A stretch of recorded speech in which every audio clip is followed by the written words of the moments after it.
जैसा कि previous video में आपने एटॉमिक मास के बारे में पढ़ा था, तो वहां पर हमने जो है आपको एटॉमिक मास यूनिट की वैल्यू कितनी होती है ये आपको हमने बताया था। अब एटॉमिक मास की डेफिनेशन क्या होती है ये हम लोग यहाँ पे ऑब्जर्व करेंगे, और कुछ आइसोटोप्स और ऐसे आइसोटोप्स जिनका अपना फ्रैक्शनल एबंडेंस होता है नेचर में, उनका हम लोग एटॉमिक मास कैसे कैलकुलेट करते हैं तो ये देखते हैं हम लोग। पहले तो एटॉमिक मास की डेफिनेशन। एटॉमिक मास को डिफाइन करने के लिए हम लोगों ने कैसे डिफाइन किया जाता है कि atomic mass of an element is the number of times N atom of that element, यानी किसी एलिमेंट का वह एटम्स जो नंबर ऑफ टाइम्स हैवियर होता है, किससे? कार्बन 12 के एक एटम से। कार्बन 12 के एक एटम से, यानी कार्बन जिसका एटॉमिक मास 12 है, उसके एक एटम से कितने गुना किसी भी एलिमेंट का एटम भारी है वही उसका एटॉमिक मास कहलाता है। ये डेफिनेशन हुई। अब आप जानते हैं इसको हम लोगों ने चर्चा भी किया था, जैसे हम लोग अपना मास किसी ना किसी स्केल में मेजर करते हैं। जैसे हम अपना मास मेजर करते हैं तो किलोग्राम, ठीक, केजी, हम इतने किलोग्राम के, 50 किलो, 60 किलो, 70 किलोग्राम के हैं। तो उसी तरह से किसी भी एलिमेंट का जो मासेस होता है एटॉमिक मास स्केल में, जिस यूनिट में एक्सप्रेस होता है उसे एएमयू कहते हैं, एटॉमिक मास यूनिट। इससे प्रीवियस वीडियो में आपने इन सभी चीजों के बारे में पढ़ा, एएमयू में कितना होता है, एएमयू बराबर क्या होता है, एएमयू। और आजकल हम लोग क्या यूज करते हैं, यू, यूनिफाइड मास, ठीक। अब किसी भी आइसोटोप, आइसोटोप का मतलब है, आइसोटोप सुना ही होगा, ठीक, same atomic number but different mass number. Atomic mass, देखिए किसी भी आइसोटोप का हम लोग एटॉमिक मास कैसे एक्सप्रेस करते हैं, तो किसी भी आइसोटोप का जो एटॉमिक मास है वो हम लोग एवरेज वैल्यू लेते हैं, एवरेज वैल्यू। जैसे यहां एग्जांपल दिया है, ऑर्डिनरी क्लोरीन को ले लिया हमने। ऑर्डिनरी क्लोरीन जो है ये mixture of two isotope, 35 unified and 37 unified, and they are present in a ratio. Nature में इनका जो रेशियो प्रोपोर्शन पाया जाता है, रेशियो पाया जाता है वो है 3:1। तो इनका एवरेज एटॉमिक मास हम क्लोरीन का कैसे कैलकुलेट करेंगे, तो जैसे देखिए 35 कितना पाया जाएगा, 3 पार्ट, और 37 कितना पाया जाएगा, 1। 35 इंटू 3 प्लस 37 इंटू 1, और टोटल मिलाकर आप क्या कर सकते हैं, ये जो भी रेशियो है उसको जोड़ लीजिए, जोड़ने पर डिवाइड करेंगे तो ये टोटल वैल्यू आ जाएगी 35.5, ठीक। अब इसी को अगर हम लोग डिफाइन करना, देखिए, hence atomic mass of an element defined more correctly. जो एटॉमिक मास हम लोग कैलकुलेट कर रहे हैं, अब करेक्टली आप डिफाइन कैसे कर सकते हैं, more correctly the atomic mass of an element is the average relative mass. Average अब यहां पे ले रहे हैं, average relative mass of its atom as compared with. अब यही डेफिनेशन जो है अब एवरेज में है, average relative mass of its atom as compared with an atom of carbon taken as 12, taken as 12। तो ये एग्जाम्पल है जिसकी सहायता से आप एटॉमिक मास को डिफाइन कर सकते हैं और कैलकुलेट कर सकते हैं। अगर आपको एटॉमिक मास, जैसे हमने यहाँ पे तो आइसोटोप कर लिया, अगर यही आइसोटोप्स फ्रैक्शनल एबंडेंस हो, इनका कुछ ना कुछ नेचर में परसेंटेज में पाए जाए कि 35 इतना परसेंट पाया, 37 इतना परसेंट पाया, तो उसका भी निकालते हैं। उसको निकालने के लिए ये कुछ एग्जाम्पल आपको जो हमने दिया है, एग्जाम्पल लिया है। इसके अलावा भी बहुत से एग्जाम्पल हैं जिनको हमने इसका एक पीडीएफ बना करके लिंक शेयर कर दिया है डिस्क्रिप्शन में, आप वहां पे और एग्जाम्पल इसका देख लीजिएगा। अब आगे चलते हैं हम लोग लिमिटिंग रिएजेंट के बारे में। लिमिटिंग रिएजेंट,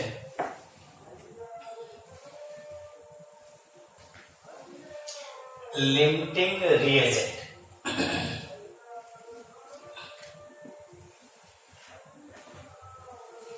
लिमिटिंग रिएजेंट की बात करते हैं तो लिमिटिंग रिएजेंट क्या होता है इसके बारे में हम लोग चर्चा करेंगे। Limiting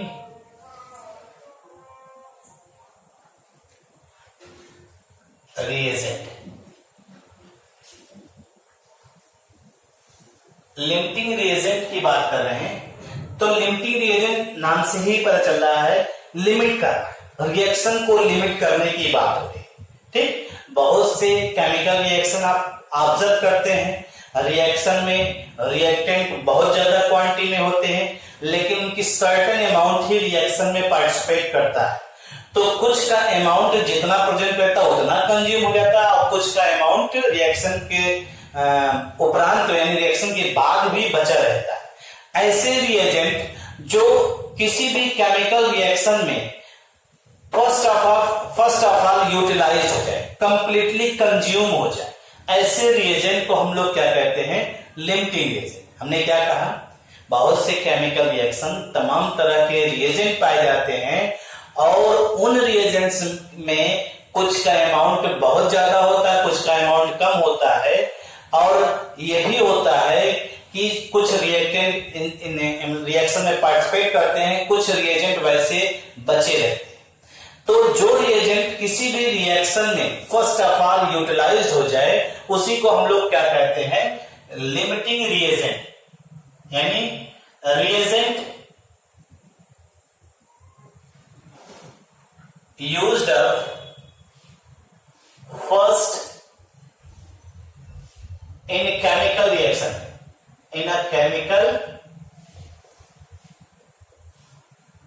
reaction, yeah, a reagent first consumed in the reaction।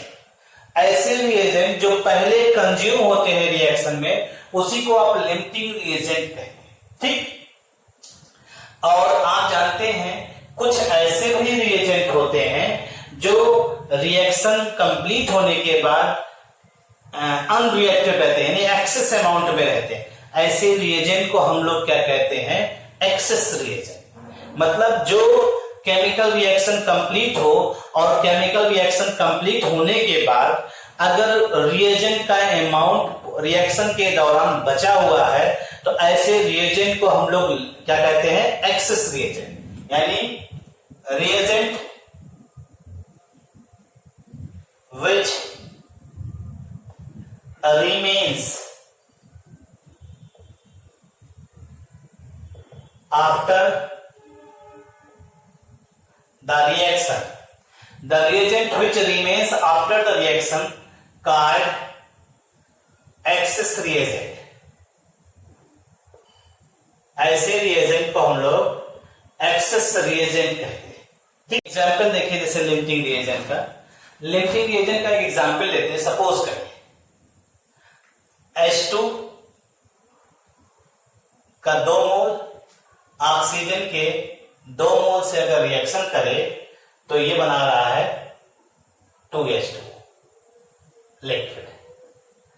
2H2 liquid का फॉर्मेशन कर रहा है। तो एक्सपेरिमेंटल कंडीशन देखिए, ये एक्सपेरिमेंटल कंडीशन है। एक्सपेरिमेंटल कंडीशन का मतलब इसका 2 मोल, इसका लिक्विड में H2O गैस मान लीजिए, 2 मोल, इसका 1 मोल, और ये कितना फॉर्म हो रहा है, 2 मोल। ये यहां पे 2 मोल आपने हाइड्रोजन का लिए और 1 मोल ऑक्सीजन का लिया, तो 2 और 1 मोल मिलकर के कितने मोल वाटर बनाते हैं, 2। ये हमारे पास एक्सपेरिमेंटल कंडीशन है। अब अगर इसी को इमेजिन करें, इसमें हमने मान लिया, सपोज करते हैं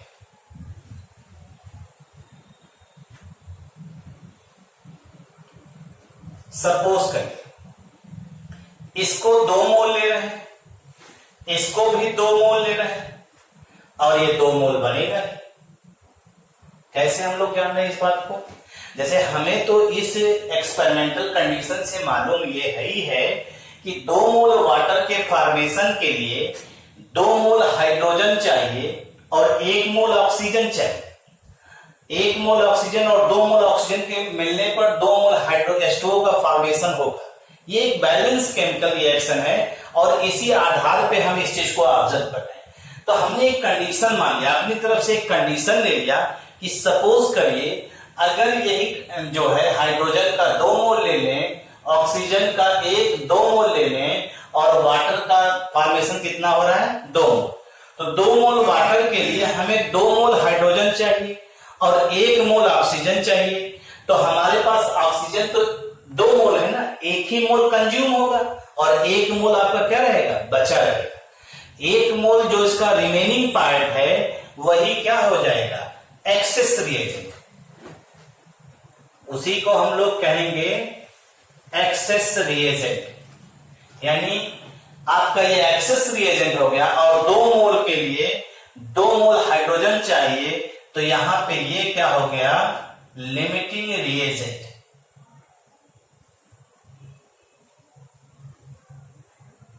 ये कंडीशन हो गई। दूसरी कंडीशन अगर आप ऐसे ही ले लीजिए, अगर इसको मान लीजिए 3 मोल ले लिया हमने और इसको 1 ही मोल ले रहे हैं, तो भी ये बनेगा कितना, 2 मोल। क्यों? क्योंकि आपने ये कहा है कि 1 मोल ऑक्सीजन चाहिए आपको 2 मोल के लिए, 1 मोल ऑक्सीजन 2 मोल के लिए चाहिए।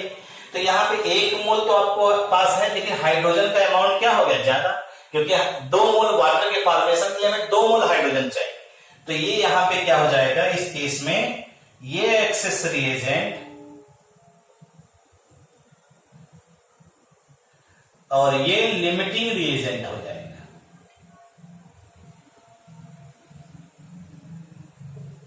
ये लिमिटिंग रिएजेंट होगा। क्यों? क्योंकि ये कंज्यूम पहले हो जाएगा और इसका 2 ही मोल कंज्यूम होगा और इस तरह से ये क्या होगा, 1 मोल इसका बचा रहेगा। तो ये एक्सेस रिएजेंट हो गया और ये लिमिटिंग रिएजेंट होगा। ये हमने एक एक्सपेरिमेंटल कंडीशन लेकर के आपको लिमिटिंग रिएजेंट समझाने का प्रयास किया। अब आइए इससे रिलेटेड न्यूमेरिकल हम लोग ऑब्जर्व करते हैं। ये न्यूमेरिकल लिमिटिंग रिएजेंट का हम लोग ऑब्जर्व करेंगे। क्वेश्चन दिया गया है, देखिए ध्यान से, 50 किलोग्राम ऑफ नाइट्रोजन गैस। आप क्वेश्चन को सुनिए और समझने का प्रयास करिए, क्योंकि क्वेश्चन लगाना बहादुरी नहीं है, क्वेश्चन को समझ कर लगाना बहादुरी है। क्यों? क्योंकि हमने देखा, हमसे कुछ बच्चों ने एक्सपीरियंस के अपने शेयर किया एक्सपीरियंस अपने। उन्होंने कहा कि सर हमको न्यूमेरिकल पढ़ते हैं, हमको समझ में नहीं आता क्या करना है। तो पहले क्वेश्चन की लैंग्वेज को आप समझने का प्रयास करें।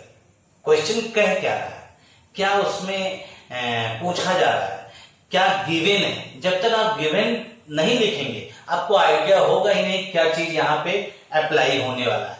तो आइए देखते हैं जरा। तो क्वेश्चन में कह रहा है कि देखिए 50 kilogram of nitrogen gas and 10 kilogram of hydrogen gas are mixed to produce ammonia gas. आपको ये मालूम है process, nitrogen gas plus 3H2 gas gives 2NH3 gas, ये फिक्स है। तो यही पूछ ले रहा है कि जो अमोनिया बन रहा है उसका अमाउंट कितना है, कब, जब नाइट्रोजन 50 किलोग्राम है और हाइड्रोजन 10 किलोग्राम है। ये पूछ लिया है। फिर ये अमोनिया का अमाउंट पूछ लिया इन्होंने। अब इसमें पूछ लिया इन्होंने लिमिटिंग रिएजेंट। रिएक्शन में अगर कोई है तो आप बताइए। तो अब हम लोग इसको, इसमें जो गिवन है उसको लिखते हैं। जैसे गिवन में क्या है, गिवन दैट, जहां दिक्कत हो बताइएगा। Given that mass of nitrogen, nitrogen का मास दिया गया 50 किलोग्राम। किलोग्राम है, ये भी ध्यान दीजिए। यहां 50 किलोग्राम दिया है। 50 किलोग्राम का मतलब हो गया 50 इंटू 10 पावर 3 ग्राम, ये हो गया। ठीक। अब आपको मालूम है मोलर मास ये नाइट्रोजन का कितना होगा। अब भाई नाइट्रोजन का एटॉमिक मास 14 होता है, 14 इंटू 2 जा कितना हो जाएगा 28, ये मिल गया। मास ऑफ हाइड्रोजन दिया है, हाइड्रोजन का 10 किलोग्राम दिया है। तो इसे आप डायरेक्ट कर लीजिए, क्या 10 इंटू 10 पावर 3, ये हो जाएगा ग्राम में। मास हाइड्रोजन का 1 होता है, तो H2 का हो जाएगा 2। ये आपको इतनी चीजें दी गई। अब आपको इतनी चीजें दी गई हैं तो इसमें देखिए हमें मोल ऑफ N2 निकालना है। मोल ऑफ N2, तो मोल ऑफ N2 आएगा कितना? Given mass upon molar mass. Mole of H2 भी निकाल के आप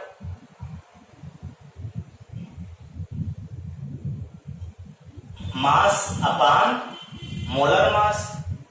अगर आप इसको सीधे सीधे ऑब्जर्व करेंगे तो यहां पे देखेंगे आपको क्या मिल रहा है 5 इंटू 10 पावर 3, और इसको अगर सॉल्व कर दे लगभग आता है 25 हो गया, ये 14 हो गया, तो लगभग 1.8 के लगभग आता है। इसका जो सॉल्व करने पे वैल्यू आती है वो 1.786 इंटू 10 पावर 3 मोल। इसकी हमें जरूरत है, इसकी हमें जरूरत है। अब आइए आपको देखते हैं, हम इतना चीज हमको मिल गया, इतना सफिशियंट। अब आप ध्यान दीजिए बस इसको, इतना ही मेन चीज था, उधर लिख दिया हमने। अब इधर सॉल्व करते हैं। जो जो पूछा गया है आपको आइडिया हो ही गया होगा, तो आइए देखते हैं। अब आपको ये तो मालूम ही है, reaction nitrogen gas hydrogen gas ये आपस में रिएक्शन करते हैं तो क्या बन रहा है 2NH3 गैस। ये आपको मिला। आपको मालूम है नाइट्रोजन और हाइड्रोजन आपस में जब भी रिएक्शन करते हैं NH3 गैस का फॉर्मेशन होता है। तो यहां पे देखिए 1 मोल आपने लिया, इसको 3 मोल लिया, और ये 2 मोल बन रहा है, ये फिक्स है। ये रिएक्शन एक्सपेरिमेंटल कंडीशन है भाई। यानी 1 मोल नाइट्रोजन से 3 मोल हाइड्रोजन जब कंबाइन कर रहा है तो 2 मोल अमोनिया का फॉर्मेशन हो रहा है। तो इस इक्वेशन के हिसाब से आप यही कह सकते हैं, according to our equation 1 mole of N2 required 3 mole of H2 to form 2 mole ammonia. यही तो आप दिखा रहे हैं, ये हो रहा है। यानी अमोनिया के फॉर्मेशन के लिए जो नाइट्रोजन और हाइड्रोजन के मोलर रेशियो की बात हो रही है 1 और 3 का, जितना मोल आप नाइट्रोजन का लेंगे उसका 3 गुना हाइड्रोजन चाहिए है, 1 का 3, क्योंकि ये क्या है 1 गुणे 3, ये चीज सीधे सीधे है। तो हमारे पास नाइट्रोजन का मोल कितना है 1.786 इंटू 10 पावर 3, तो यानी 1.786 into 10 power 3 mole of nitrogen required 1.786 into 10 power 3 mole hydrogen. बस इतना मोल हमें हाइड्रोजन चाहिए। तो ये नाइट्रोजन का इतना मोल, तो हाइड्रोजन कितना चाहिए इतना। तो इसको अगर देखिए नाइट्रोजन कितना मोल आएगा, अच्छा हाइड्रोजन का, तो ये आ जाएगा लगभग इसको सॉल्व करने पे 5 पॉइंट लगभग कितना 1751 सॉल्व करने पे इसकी न्यूमेरिकल वैल्यू जो आ रही है 5.36 into 10 power 3 mole of H2, ये हो गया, इतना मोल आ जाएगा। यानी इसका मल्टीप्लिकेशन करने पर ये आ रहा है। अब देखिए आपको हाइड्रोजन का मोल चाहिए इतने, और आपके पास मोल कितना है 5 इंटू 10 पावर 3 मोल है, और चाहिए ज्यादा है ये कम, यानी ये कम है तो जल्दी खत्म हो जाएगा, और इसलिए हाइड्रोजन आपका क्या हुआ limiting agent. Hence hydrogen is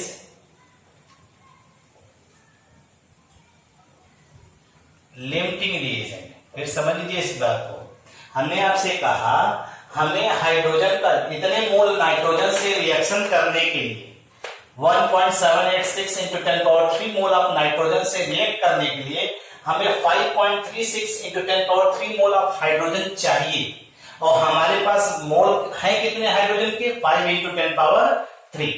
इतने मोल हैं, यानी इतने मोल से इतना मोल ये कम है भाई, इतना मोल नाइट्रोजन है, इतना मोल हाइड्रोजन है, और हमें चाहिए हाइड्रोजन, इतने मोल नाइट्रोजन से रिएक्शन करने कितने मोल हाइड्रोजन चाहिए। तो इसका मतलब ये है आपका ज्यादा और है आपके पास कम, तो ये जल्दी खत्म हो जाएगा, तो इसलिए हाइड्रोजन आपका क्या हुआ यहाँ पे, लिमिटिंग रिएजेंट हो गया। और जो लिमिटिंग रिएजेंट होता है वही रिएक्शन को डिसाइड भी करता है। कैसे, जैसे देखिए अब H2 को लिमिटिंग रिएजेंट आपने कह दिया, अब यहां आपने कहा दूसरा सेक्शन था कि अगर कोई लिमिटिंग रिएजेंट है तो उसे बताइए। अब आप देखिए इसका मतलब, अब इस रिएक्शन को अब नाइट्रोजन छोड़िए, अब आप देखिए 3 mole hydrogen form 2 mole ammonia, 3 mole of, क्योंकि अब हमें हाइड्रोजन को लेना है, hydrogen limiting reagent, 3 mole of hydrogen to produce 2 mole of ammonia. तो 1 mole of hydrogen to produce 2/3 mole of ammonia, और इसलिए आपके पास कितने मोल टोटल है, ये 5 into 10 power 3 mole, 5 into 10 power 3 mole of hydrogen to produce 2 into 5 10 power 3/3, यानी हो गया 10/3 इंटू 10 पावर 3। इसको सॉल्व करने पे आप देखिए जो भी वैल्यू आएगी यहां पे, उसकी न्यूमेरिकल वैल्यू आ जाएगा 3.3 into 10 power 3 mole of ammonia. वाह, इतना मोल अमोनिया बन रहा है। अब आपको इतना मोल जब अमोनिया बन रहा है तो आपसे पूछा मास पूछा, आपको मालूम है मोल निकालने का फार्मूला होता है given mass upon molar mass. Mole निकालने, मोल इसका मतलब है अगर हमें मास निकालना है तो मास निकालने के लिए सीधा आप क्या करिए कि जिसका मास निकालना है उसका मोल पता है तो आप क्या करते हैं, मोलर मास से मल्टीप्लाई कर देते हैं, यानी mass of ammonia formed, mass of ammonia formed is equal to mole of ammonia formed into molar mass of NH3।